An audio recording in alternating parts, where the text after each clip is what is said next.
আলাইকুম। আজকে আমরা আপনাদের সাথে এই ভিডিওতে শেয়ার করব যে অনলাইনে আয়কর রিটার্ন সাবমিটের জন্য টিন নাম্বার দিয়ে কিভাবে নিবন্ধন করবেন বা রেজিস্ট্রেশন করবেন এনবিআর এর পোর্টালে বা ওয়েবসাইট। এই জন্য প্রথমে আমরা এই রিটার্নের পোর্টালে চলে যাব।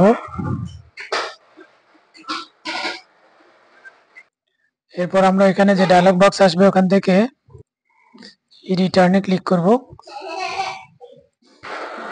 তো এখানে একটা ডায়লগ বক্স আসবে, যে ডায়লগ বক্সে লেখা থাকবে যে are you registered in e return system. যদি রেজিস্টার্ড থাকে তাহলে আই এম অলরেডি রেজিস্টার্ড, যেহেতু রেজিস্টার্ড নাই তাহলে I am not yet registered, এটাতে আমরা ক্লিক করব। তো এরপর আরেকটা ডায়লগ বক্স আসবে, please make sure you have biometric verified mobile number before registration. Registration করার পূর্বে আপনার মোবাইল নাম্বারটি বায়োমেট্রিক ভেরিফাইড কিনা চেক করুন। আপনার ফোন থেকে *16001# এই নাম্বারে ডায়াল করে নাম্বারটি বায়োমেট্রিক ভেরিফাইড কিনা জেনে নেওয়া যায়। আরো অতিরিক্ত তথ্য লাগলে ফ্যাক্ট যেটা, এটাতে ক্লিক করলে আরো তথ্য পাওয়া যাবে। আমরা ওকেতে ক্লিক করব। তারপর আমরা সাইন আপ যে পেজ, এই পেজে চলে আসব।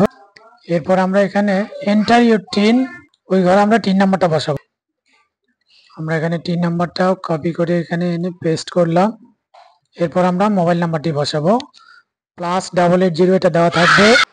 আমরা এখান থেকে শূন্যটা সরিয়ে দিব, যে আমরা শূন্যটা সরিয়ে দিয়েছি। এবার ক্যাপচা কোডটা আমরা বসিয়ে নিব।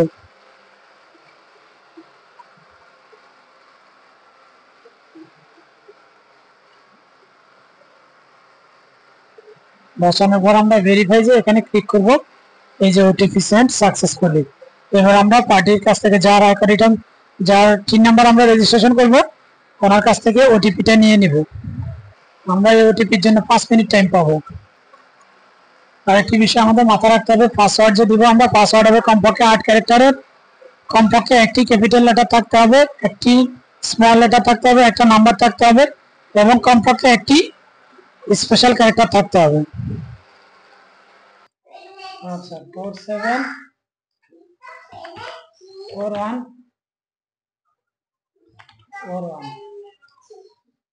না, এটা না, এটা না, এটার পরে আরেকটা গেছে, ওটা দেন।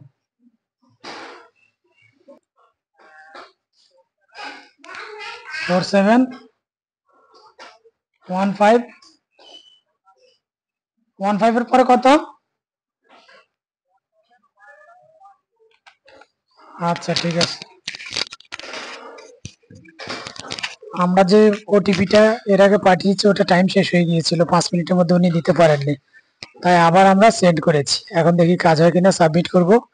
এই যে registration completed successfully, congratulations, registration successfully completed. Now you can sign in to your account using your TIN and password. আমরা দেখি সাইন ইন হয় কিনা। টিন নাম্বারটা আমরা বসাই এনে,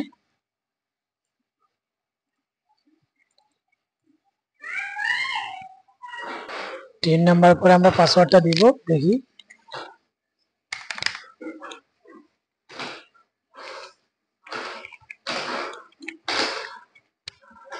তারপর আমাদেরকে ক্যাপচা কোডটা দিতে হবে।